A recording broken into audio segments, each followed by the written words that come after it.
Selamat datang di Anima TV, dan inilah A Working Man. Di awal film, kita diperlihatkan kepada seorang pria bernama Levon yang diketahui merupakan mandor kuli bangunan di sebuah proyek pembangunan gedung.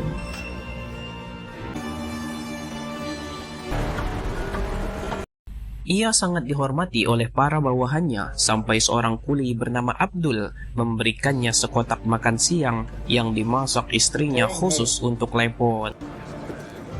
Tell her thank you. Levon kemudian memberikan briefing kepada rekan-rekannya bahwa hari ini pekerjaan mereka akan sangat menguras tenaga, sehingga Levon menjanjikan bonus tambahan kepada mereka semua. Hermanos, have a good day.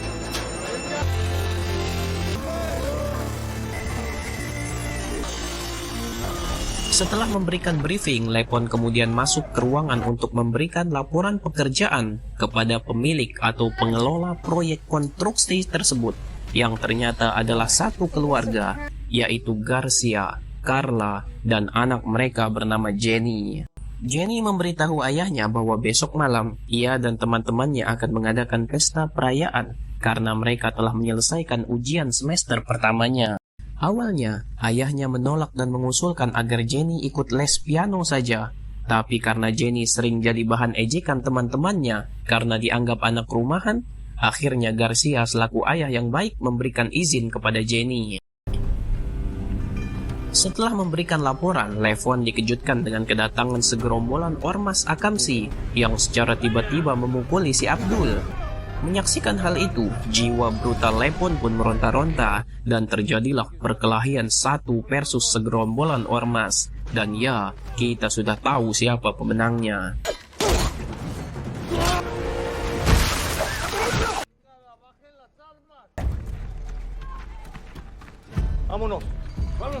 Setelah menghajar dan membuat kabur ormas-ormas tersebut, Levon mendapat pujian dari Abdul dan Jenny. Bahkan, Jenny meminta Levon untuk mengajarinya bertarung karena Jenny merupakan atlet karate saat masih SMA dulu. Sepulang bekerja, Levon menjemput putrinya yang bernama Mary, yang kebetulan hari ini adalah ulang tahunnya. Levon mendatangi rumah mertuanya bernama Dr. Roth, dan ternyata Dr. Roth tidak terlalu menyukai Levon karena beranggapan bahwa Levon lah yang menyebabkan kematian putrinya. Namun setelah membawa Mary ke sebuah restoran, Levon mengatakan bahwa kematian ibunya disebabkan oleh bunuh diri karena depresi. Selalu ditinggal Levon bekerja selama bertahun-tahun. Keesokan harinya, Levon menemui pengacara yang menangani kasus hak asuhnya terhadap Mary, yang ternyata lawannya di pengadilan adalah Dr. Roth, mertuanya sendiri. Bahkan si pengacara memberitahu bahwa Dr. Roth mempunyai uang yang cukup untuk memenangkan perkara ini dan menjauhkan Levon dari putrinya. Setelah bertemu pengacara tadi, Levon kemudian menyewa kos-kosan kumuh untuk dijadikan tempat tinggal karena memang selama ini Levon hidup dan tinggal di dalam mobilnya. Sementara itu, Jenny dan teman-temannya sedang pesta di sebuah bar, dan tanpa Jenny sadari, ia telah menjadi target oleh sindikat perdagangan manusia, dan sindikat ini telah bekerja sama dengan si bartender bernama Johnny. Saat melihat Jenny sedang mengantarkan temannya yang muntah-muntah ke toilet, Johnny lalu menghubungi rekannya yang ternyata sepasang kekasih bernama Piper dan Artemis untuk melakukan penculikan. Dan benar saja, saat Jenny keluar, ia langsung disekap dan dibawa masuk ke dalam mobil, lalu dibawa pergi. Keesokan harinya, saat kembali bekerja, Levon bertemu dengan kedua orang tua Jenny, dan keduanya terlihat sedih dan terpukul. Mereka lalu memberitahu Levon bahwa Jenny telah hilang sejak Sabtu malam lalu, dan mereka telah membuat laporan ke polisian, namun hasilnya tetap nihil. Garcia yang mengetahui bahwa Levon adalah mantan pasukan khusus Baret Hijau, ia lalu meminta bantuan Levon untuk melacak dan menemukan putrinya. Namun, di sini Levon menolak dan mengatakan bahwa ia telah meninggalkan kehidupan lamanya dan ia enggan untuk kembali lagi di kehidupan tersebut. Tak lama, Levon kemudian pergi ke sebuah rumah di tengah hutan. Diketahui rumah itu adalah milik rekan Levon semasa masih aktif menjadi prajurit pasukan khusus dulu yang bernama Genny. Saat sedang berbincang dengan Gani, Gani mengungkapkan rasa terima kasihnya kepada Lepon karena telah menyelamatkan hidupnya, meskipun ia harus kehilangan kedua matanya dalam misi mereka dulu. Lepon lalu bercerita tentang Jenny yang telah hilang 2 hari lalu. Mendengar hal itu, Gani sadar bahwa kedatangan Lepon ke sini adalah untuk meminta izin kepadanya agar Lepon bisa menangani kasus ini dan segera menemukan Jenny. Gani pun mengizinkan karena Lepon sudah menganggap keluarga Jenny adalah keluarganya juga. Di hari berikutnya, Lepon pergi ke rumah Garcia dan ia menemui Garcia yang berada di dalam kamar Jenny. Garcia tampak sangat terpukul dan sedih atas kejadian ini. Lepon yang telah menganggap keluarga Garcia sebagai keluarganya, ia kemudian berjanji akan menemukan dan membawa Jenny pulang dalam keadaan selamat secepatnya. I'm gonna bring her home. Lepon pun memulai misinya dengan mendatangi bar di mana Jenny terakhir berada. Lepon memperhatikan setiap gerak-gerik bartender bernama Johnny yang sedari tadi sibuk bertransaksi obat-obatan terlarang, dan Lepon sangat yakin bahwa Johnny ada kaitannya dengan hilangnya Jenny.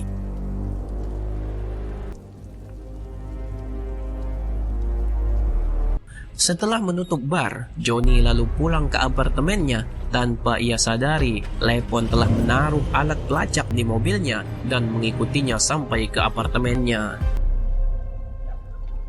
Lepon kemudian masuk dan menodong Johnny, lalu mulai bertanya tentang hilangnya Jenny. Karena tidak mau buka mulut, akhirnya Lepon menyiksa Johnny dengan cara ditenggelamkan ke dalam bak mandi. Di tengah penyiksaan itu, terdengar 2 rekan Johnny datang ke sana untuk memberikan uang hasil penjualan. Johnny pun berteriak dan aksi saling tembak pun terjadi. Lepon berhasil membunuh mereka bertiga, lalu mengambil handphone dan uang transaksi mereka. Lepon kemudian menunggu di luar untuk mengamati situasi selanjutnya. Setelah menunggu lama, Lepon pun melihat ada sebuah mobil yang datang ke apartemen Johnny, dan keluarlah pimpinan mafia Rusia bernama Wolosnik yang datang bersama 2 keponakannya yaitu Dania dan Vanko. Melihat anak buahnya tewas dan uang yang mereka bawa hilang, Wolosnik pun beranggapan bahwa ini adalah sebuah perampokan. Walaupun menyewa jasa pembersih untuk menghilangkan jejak kematian dari tempat tersebut, Lepon kemudian mengikuti Wolo saat sampai di apartemennya. Wolo terlihat sedang bertengkar dengan istrinya. Setelah istrinya pergi, Lepon kemudian masuk dan menghajar Wolo sampai ia pingsan. Setelah sadar, Wolo telah diikat oleh Lepon. Wolo menuduh Lepon telah merampok anak buahnya, tapi Lepon membantah dan mengembalikan uang yang ia ambil dari Johnny. Lepon mengatakan bahwa alasannya melakukan itu adalah untuk mencari gadis yang hilang di bar milik Johnny. Wolo pun langsung menyebut nama Dini sebagai dalang dari semua ini. Namun demikian, Wolo mengancam Lepon karena telah berurusan dengannya dan ia pastikan Lepon akan menyesal. Tapi bukannya takut, Lepon malah membunuh Wolo dengan menenggelamkannya ke dalam kolam. Lepon kemudian mulai memburu Dini. Sementara itu di rumah Wolo terlihat Dania dan Vanko datang bersama ayah mereka yang bernama Simon untuk melihat kematian Wolo, dan terlihat dari kamera CCTV siapa pelakunya. Lalu Simon memerintahkan kedua anaknya untuk mencari dan membawa si pelaku ke hadapannya. Di dalam kontrakannya, Lepon terlihat sedang menghubungi rekannya yang bekerja di Badan Urusan Narkotika bernama Jono. Lepon meminta tolong kepada Jono untuk mencari informasi seseorang yang bernama Dini yang tergabung dalam mafia Rusia bernama Bravsta. Jono pun memberitahu bahwa ada sebuah bar bernama Hites yang sering dijadikan tempat transaksi obat-obatan terlarang oleh orang-orang Rusia. Jono menyuruh Lepon ke sana. Siapa tahu Lepon menemukan jawaban di sana. Malam harinya Lepon mendatangi bar tersebut. Namun keberadaan Lepon ternyata dicurigai oleh pengawas CCTV bernama Etemis dan menyuruh rekannya untuk mengusir Lepon. Tapi alih-alih diusir, Lepon malah diantarkan ke dalam untuk bertemu bandar lokal bernama Duk. Lepon pun berpura-pura ingin menjadi rekan bisnis Duk. Namun tentu saja Duk tidak langsung mempercayainya. Duke kemudian menguji kemampuan Lepon dan menyuruh anak buahnya untuk menghajar Lepon.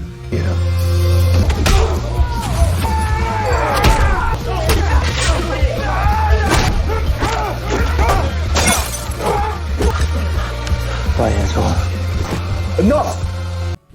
Dalam sekejap, Lepon melumpuhkan mereka semua dan membuat Duke mempercayainya. Duke kemudian menyuruh Lepon untuk datang ke sebuah warung makan pinggir jalan besok pagi. Keesokan harinya, Lepon datang ke warung tersebut dan telah ditunggu oleh dua anak buah Duke.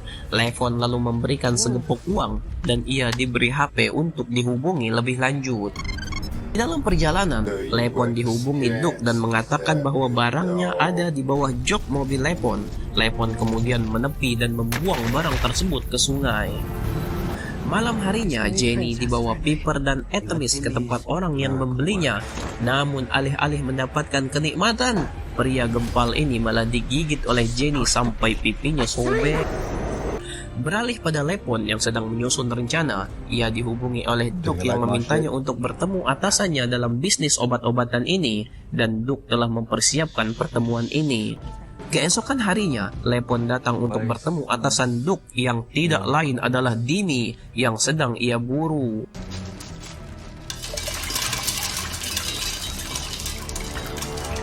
Setelah pertemuan itu, Lepon kemudian memeriksa foto-foto Jenny saat di bar sebelum ia diculik, dan Lepon menemukan foto Piper ada di sana. Sehingga Lepon kembali ke bar Hites untuk mengintai Piper. Tapi sayangnya, penyamaran Lepon diketahui oleh Artemis. Kemudian Artemis menyuruh rekannya untuk menangkap Lepon, dan aksi kejar-kejaran pun terjadi. Sialnya, Lepon tertabrak mobil polisi yang telah disogok oleh mafia ini, sehingga Lepon pun ditangkap dan diserahkan kepada dua saudara Danya dan Vanko untuk dibawa pergi. Di dalam mobil, kedua bandut ini mencoba mengancam dan menyiksa Lepon, tapi kita sudah sama-sama tahu apa yang terjadi. Ya, Lepon menghajar mereka berdua sampai tewas.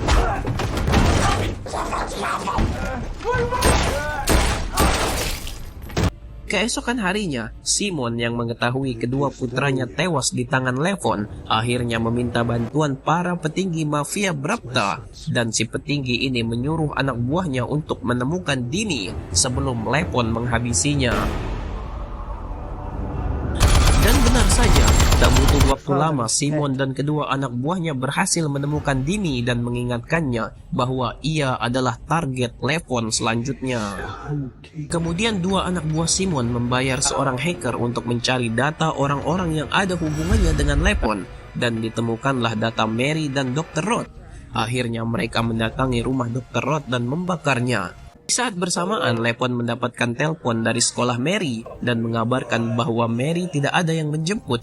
Mendengar hal itu, Lepon langsung menjemput Mary di sekolahnya dan membawanya pergi ke rumah Dr. Roth. Dan benar saja, Lepon mendapati rumah itu telah terbakar. Lepon kemudian masuk dan menemukan Dr. Roth masih hidup dan membawanya keluar.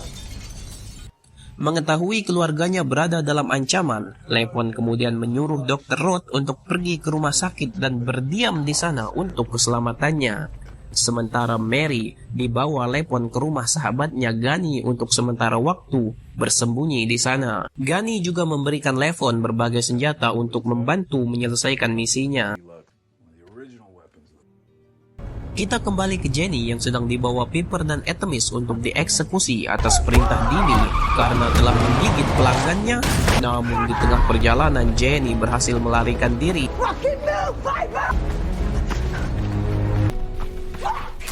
Tapi sialnya dia malah bertemu polisi yang sudah disogok oleh Piper dan Dini. Benar-benar dah polisi kagak di film, kagak di dunia nyata, nyusahin aja kerjanya.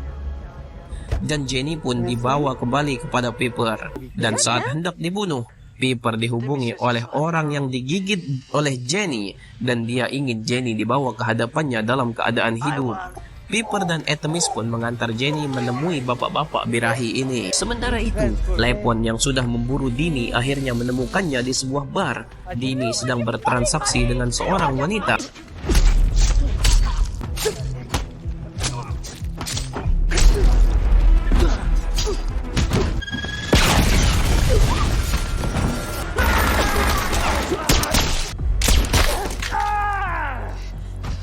Setelah menghabisi anak buah Dini, Lepon pun membawa Dini untuk menunjukkan di mana Jenny berada.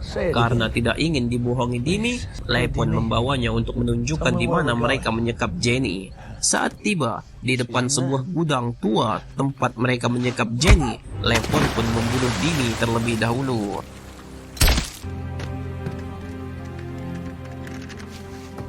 Lepon pun mulai menghabisi gerombolan Dini. Namun kabar penyerangan ini akhirnya sampai ke telinga Duke. Duke pun menyuruh anak buahnya untuk mendatangi gudang tua tersebut. Dan disinilah pembantaian terjadi. Lepon dengan semua keahliannya menghabisi satu persatu gerombolan mafia ini.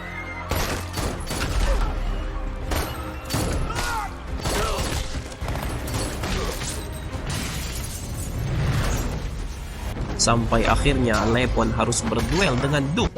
Pertarungan keduanya sengit, namun Lepon berhasil membunuh Duke. Walaupun sebenarnya Duke bukanlah bagian dari target Lepon. Lepon kemudian pergi ke ruangan tempat Jenny disekap. Lepon lalu membunuh si pria mesum dan menghabisi Piper. Sementara Artemis dihajar Jenny sampai tewas.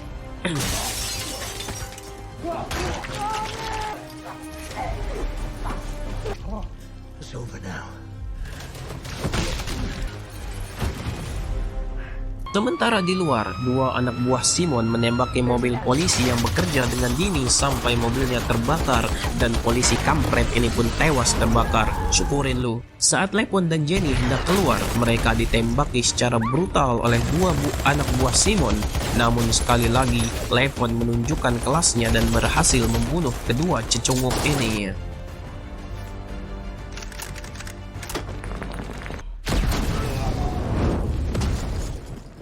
Setelah semuanya berakhir, Lepon dan Jenny pun meninggalkan tempat tersebut. Namun di sisi lain, Simon mengawasi mereka. Simon lalu mengabarkan kepada penasehatnya bahwa Lepon telah bebas dan memintanya menghabisi Lepon karena telah membunuh saudara dan kedua anaknya. Namun penasehatnya mengatakan bahwa itu masalah pribadi Simon dan tak ada kaitannya dengan bisnis mereka. Jenny akhirnya diantar pulang oleh Lepon. Sesampainya di rumah, Garcia dan istrinya langsung memeluk Jenny dan mengucapkan terima kasih atas bantuan Lepon.